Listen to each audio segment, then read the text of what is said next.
আসসালামু আলাইকুম। প্রিয় শিক্ষার্থীরা, আশা করি তোমরা ভালো আছো। আজ আমি তোমাদের অষ্টম শ্রেণীর ছাত্রছাত্রীদের ইংলিশ গ্রামার নিয়ে আলোচনা করব। ইংলিশ গ্রামারের টেন্স নিয়ে আলোচনা করব। তার আগে তোমাদের আমি অভিনন্দন জানাচ্ছি। মোহাম্মদ শরীফুল ইসলাম, সহকারী শিক্ষক, বরেন্দ্র একাডেমি মাধ্যমিক বিদ্যালয়, নিয়ামতপুর, নওগাঁ। তোমরা ততক্ষণ পর্যন্ত আমার সাথে থাকো। তাহলে আজকে অষ্টম শ্রেণীর ছাত্রছাত্রীদের ইংলিশ গ্রামারের টেন্স নিয়ে আলোচনা করছি। প্রিয় শিক্ষার্থীরা, তাহলে এখনই আমরা ক্লাস শুরু করি। আজকের আলোচ্য বিষয় হচ্ছে টেন্স। টেন্স টেন্স আজকের আলোচ্য বিষয় টেন্স। এই টেন্স শেখাতে গিয়ে কি কি তোমরা শিখবা? তাহলে আজকের শিখুন ফল শিখুন ফল শিখুন ফল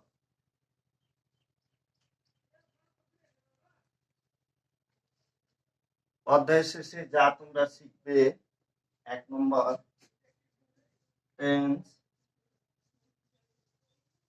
কি বা বলতে কি বুঝো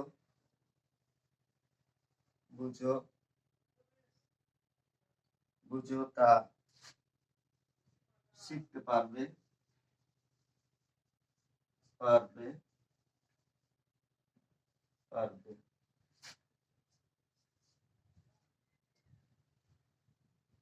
টেন্স কয় প্রকার তা জানতে পারবে।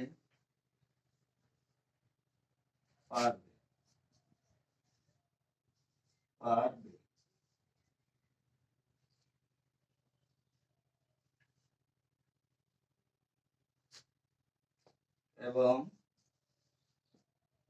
টেন্স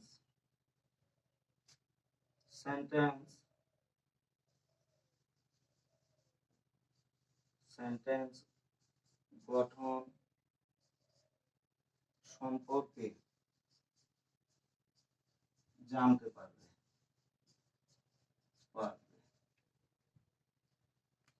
প্রিয় শিক্ষার্থীরা, তোমরা লক্ষ্য রাখো, আমি টেন্স আলোচনা করতে গিয়ে প্রথমে লিখেছি টেন্স কি বা টেন্স বলতে কি বুঝো। টেন্স কি? টেন্সের বাংলা হচ্ছে কাল। তাহলে এখন সংজ্ঞায় আমরা ফিরে যাই। ক্রিয়া সম্পন্ন হওয়ার সময়কে টেন্স বলে। ক্রিয়া সম্পন্ন হওয়ার সময়কে কি বলে? টেন্স বলে। প্রিয় শিক্ষার্থীরা, টেন্স কয় প্রকার? টেন্স 3 প্রকার। তোমরা স্মরণ করো, ইতিপূর্বে ক্লাসে শিখেছো টেন্স সম্পর্কে। আজকে আর একটু শিখে নাও। টেন্স কয় প্রকার? 3 প্রকার। টেন্স 3 প্রকার। 1 নম্বর, প্রেজেন্ট টেন্স।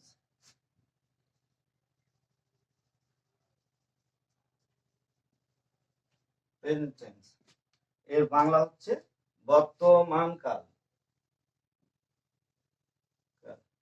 প্রিয় শিক্ষার্থীরা, তাহলে আমি টেন্সের সংজ্ঞা কি দিলাম, ডেফিনিশন কি দিলাম? ডেফিনিশন দিলাম যে ক্রিয়া সম্পন্ন হওয়ার সময়কে টেন্স বলে। টেন্স কয় প্রকার? টেন্স 3 প্রকার। কি কি বললাম? Present tense, past tense, future tense. প্রিয় শিক্ষার্থী বৃন্দরা, আজকে দেখো আমি প্রেজেন্ট টেন্স লিখে ফেলেছি। এখন তোমরা আচ্ছা প্রেজেন্ট টেন্সের বা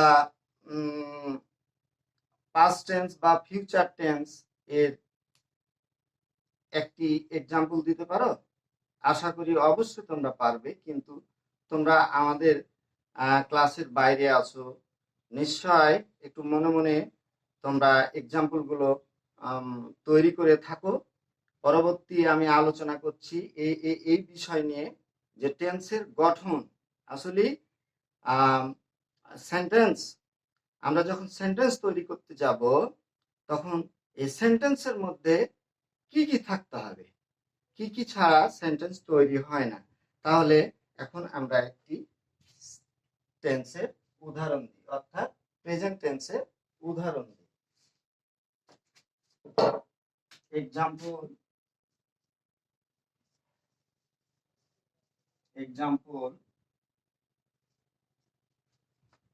I eat an mango.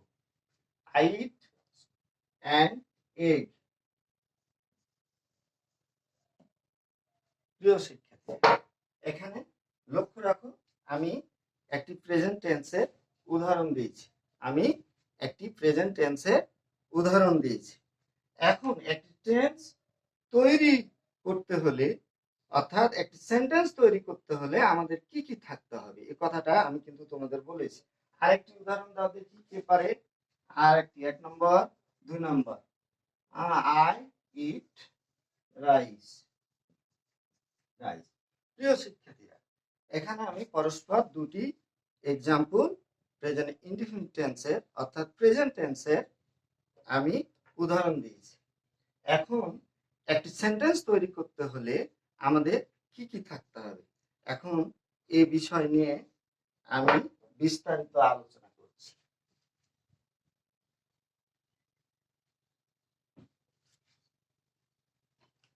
তোমরা ইতিপূর্বে সেন্টেন্স তৈরির ব্যাপারে শিখেছো। I eat rice। লক্ষ্য করো প্রিয় শিক্ষার্থীরা, এটি একটি পুরো সেন্টেন্স। সেন্টেন্সের বাংলা হচ্ছে বাক্য। সেন্টেন্সের বাংলা কি হচ্ছে বাক্য। তাহলে প্রথমে দেখো সাবজেক্ট, এটি কি হচ্ছে সাবজেক্ট, আমরা উপর দিকে লিখি, এটি হচ্ছে কি subject. Subject plus verb plus object. প্রিয় শিক্ষার্থীরা, তোমরা খেয়াল করো আমি একটি সেন্টেন্স তৈরি করেছি, যে সেন্টেন্সটি হচ্ছে প্রেজেন্ট ইনডিফিনিট টেন্স। আর এই প্রেজেন্ট ইনডিফিনিট টেন্সে আমি উদাহরণ দিয়েছি আই ইট রাইস। তাহলে আইটা হচ্ছে সাবজেক্ট, ইটটা হচ্ছে ভার্ব, আর রাইসটা হচ্ছে অবজেক্ট। তাহলে আমরা সাবজেক্টের বাংলাটা জেনে নিই।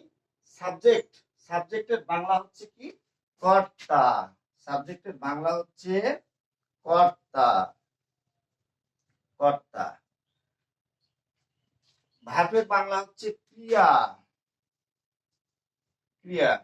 আর অবজেক্টের বাংলা হচ্ছে কর্ম। প্রিয় শিক্ষার্থীরা, আমি আরেকটা বিষয় তোমাদের পরিষ্কার করে দিতে চাই যে আমরা যখন একটি বাক্য বাংলা ব্যাকরণে অর্থাৎ বাংলা ব্যাকরণের ভাষায় অর্থাৎ বাংলায় লিখি, তখন বাংলা ব্যাকরণের নিয়মকে অনুসরণ করে লিখি। আর যখন ইংরেজিতে আমরা সেটা প্রকাশ করি তখন ইংলিশ গ্রামারকে অনুসরণ করে লিখি। তাহলে এক্ষেত্রে পরস্পর দুটি বাক্য আমি উপস্থাপন করছি এবং এখন করছি। তোমরা একটু লক্ষ্য করো, এটা আমি একটু নিয়ে আলোচনা করছি। কর্তা ক্রিয়া। প্রিয় শিক্ষার্থী, আমরা যখন বাংলা ব্যাকরণে কি করব, বাক্য নিয়ে আলোচনা করব বা বাক্য গঠন করতে যাব, তখন আমরা কিভাবে লিখব, যেমন ইংরেজিতে আই ইট রাইস, এটার আমরা বাংলাটা করি কি করি, আমি ভাত খাই। আমি ভাত খাই। প্রিয় শিক্ষার্থী, তাহলে বাংলা ব্যাকরণের ভাষায় আমরা আইটা কি কর্তা, আইটা পেলাম কর্তা। আর ভাত, ভাতটা পেলাম কি কর্ম। খায়, খায় হচ্ছে ক্রিয়া। প্রিয় শিক্ষার্থীরা তোমরা লক্ষ্য রাখো যে আমরা যখন বাংলায় কি করব, একটি বাক্য লিখতে যাব, তখন প্রথমে কি বসবে কর্তা, তারপরে কি বসবে তোমার কর্ম, শেষের দিকে ক্রিয়া আসবে। কিন্তু ইংরেজির ক্ষেত্রে দেখা যায় যে একটু ভিন্ন ধর্মী। প্রথমে সাবজেক্ট বসবে অর্থাৎ কর্তা বসবে, তারপরে দ্বিতীয়তে আসবে ভার্ব অর্থাৎ ক্রিয়া আসবে, শেষের দিকে অবজেক্ট অর্থাৎ কর্ম আসবে। তাহলে প্রিয় শিক্ষার্থী, অবশ্যই এখন দুটি বাক্য যখন পরস্পর তোমরা লিখতে যাবা, অর্থাৎ একটা বাংলাকে ইংরেজি করতে যাবা বা ইংরেজিকে বাংলা করতে যাবা, তখন অবশ্যই তোমাদেরকে ইংরেজির ক্ষেত্রে জানতে হবে প্রথমে সাবজেক্ট বসাতে হবে, তারপরে প্রিন্সিপাল ভার্ব বসাতে হবে, তারপরে অবজেক্ট বসাতে হবে। আর বাংলা ব্যাকরণের ক্ষেত্রে তোমাদের কি করতে হবে, প্রথমে কর্তা লিখতে হবে, তারপরে কর্ম লিখতে হবে, তারপরে কি ক্রিয়া লিখতে হবে। এই দুইটি নিয়ম অবশ্যই তোমাদেরকে অনুসরণ করতে হবে ইংরেজি লেখার সময় এবং বাংলা বাক্য লেখার সময়। প্রিয় শিক্ষার্থীরা, এখন একটি জিনিস তোমরা লক্ষ্য করো যে এখানে সাবজেক্ট ভার্ব অবজেক্ট।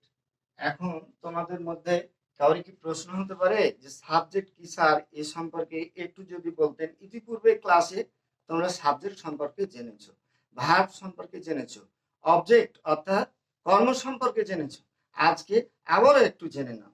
তাহলে সাবজেক্ট, সাবজেক্টটা কি? কি কর্তা যা করে সেটাই হচ্ছে সাবজেক্ট। যাহার সম্বন্ধে সেন্টেন্সে যার সম্বন্ধে কোনো কিছু বলা হয় বা যার সম্বন্ধে কিছু বলা হয় তাকে সাবজেক্ট বলে। আচ্ছা, সাবজেক্ট বলে। তাহলে এখানে আমরা কি বললাম, সাবজেক্ট পেলাম।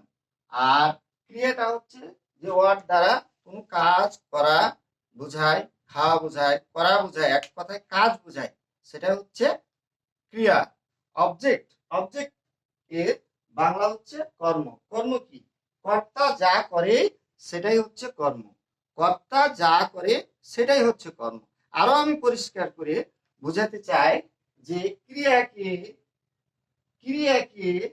কে দ্বারা প্রশ্ন করলে যে উত্তর পাওয়া যায় সেটাই হচ্ছে কর্তা। ক্রিয়াকে কে দ্বারা প্রশ্ন করলে যে উত্তর আসে সেটাই হচ্ছে কি? কর্তা। ক্রিয়াকে কি দ্বারা প্রশ্ন করলে যে উত্তর আসে সেটাই হচ্ছে কর্ম। তাহলে আমরা প্রশ্ন করি তো, আমি ভাত খাই, এখানে খাই হচ্ছে ক্রিয়া, কে ভাত খায়? আমি, আই, আইটা হচ্ছে সাবজেক্ট, আইটা হচ্ছে কর্তা। আবার দেখো কি খায়, কি খায়, এই ক্রিয়াকে কি দ্বারা যখন প্রশ্ন করব তখন আমরা সেখানে কি পাবো? কর্ম পাবো। তাহলে কি খায়? ভাত খায়, এই ভাতটাই হচ্ছে অবজেক্ট। প্রিয় শিক্ষার্থীরা, এতক্ষণ তোমাদের আমি সাবজেক্ট ভার্ব অবজেক্ট আলোচনা করলাম, এর সাথে সাথে বাংলা ব্যাকরণের কর্তা ক্রিয়া কর্ম নিয়ে আলোচনা করলাম। তাহলে কি?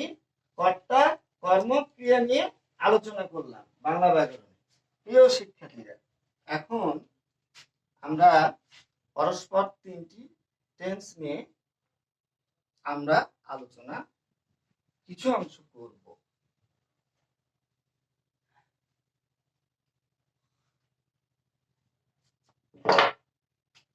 প্রেজেন্ট টেন্স,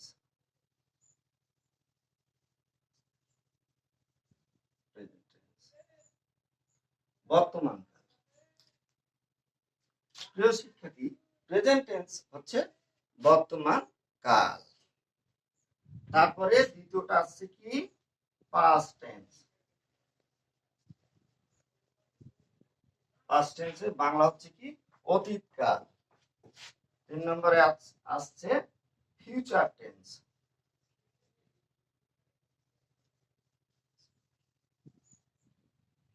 ফিউচার টেন্স ভবিষ্যৎকাল। প্রিয় শিক্ষার্থীরা, আমি পরস্পর তিনটি টেন্স আমি লিখেছি, present tense, past tense, future tense. তাহলে একটা জিনিস তোমরা মনে রাখো যে টেন্স প্রধানত তিন প্রকার, present tense, past tense, future tense. আর টেন্সের ফর্ম কয়টি? চারটি, indefinite, continuous, perfect, perfect continuous. প্রিয় শিক্ষার্থীরা, তাহলে যদি আমি বলি সর্বমোট টেন্স আমাদের কয়টি? 12টি। সর্বমোট টেন্স হচ্ছে আমাদের 12টি টেন্স।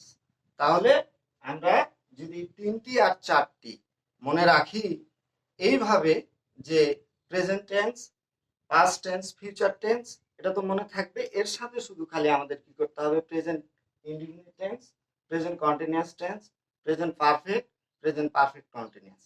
আবার past tense, past indefinite tense, past continuous, past perfect, past perfect continuous. Future, ফিউচারের সাথে এভাবে আমরা বলবো future indefinite, future continuous, future perfect, future perfect continuous tense. প্রিয় শিক্ষার্থীরা, এখন আমি এই তিনটি টেন্সের উদাহরণ, I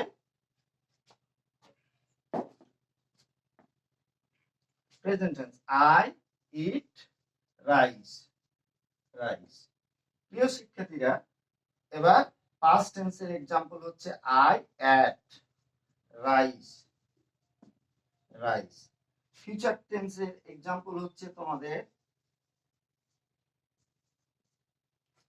I shall eat rice. প্রিয় শিক্ষার্থীরা, তাহলে আমরা প্রায় আলোচনার শেষ প্রান্তে চলে এসেছি। আজকে যে বিষয় নিয়ে তোমাদের আলোচনা করা হলো, এই বিষয়গুলো আলোচনার কে অনুসরণ করে বইগুলো দেখে সুন্দর করে টেন্স কি, টেন্স কত প্রকার ও কি কি, প্রধানত কয় প্রকার, ফর্ম কয়টি, এ নিয়ে আলোচনা করলাম। এর অতিরিক্ত আলোচনা করলাম তোমাদের পরস্পর বাংলা ব্যাকরণের বাক্য উপস্থাপন করলাম, এবং পরিশেষে তোমাদের আর একটি ইংলিশ গ্রামারের ট্রান্সলেট অর্থাৎ সেন্টেন্স আমরা উপস্থাপন করলাম, এবং পাশাপাশি দেখিয়ে দিলাম যে বাংলা ব্যাকরণে প্রথমে কি হয়? কর্তা হয়, তারপরে কর্ম হয়, শেষে ক্রিয়া হয়। আর ইংলিশ গ্রামারে প্রথমে কি হয়? সাবজেক্ট, ভার্ব, অবজেক্ট, অর্থাৎ প্রথমে কর্তা হয়, তারপরে ক্রিয়া হয়, শেষের দিকে কর্ম হয়। আমি উপস্থাপন করলাম তোমাদের। প্রিয় শিক্ষার্থীরা, আশা করি আগামী ক্লাসে তোমাদের যেটি বাড়ির কাজ, সেটি হচ্ছে তোমরা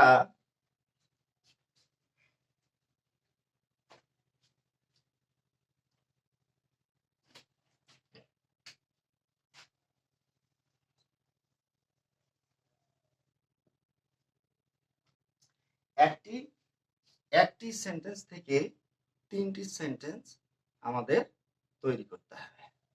আমি এক্সাম্পলটা দিয়ে দিচ্ছি, আই ডু ইট। প্রিয় শিক্ষার্থীরা, আই ডু ইট আমি প্রেজেন্ট ইনডিফিনিট করে দিলাম। তোমরা এটাকে কি করবা? পাস্ট করবা এবং ফিউচার করবা।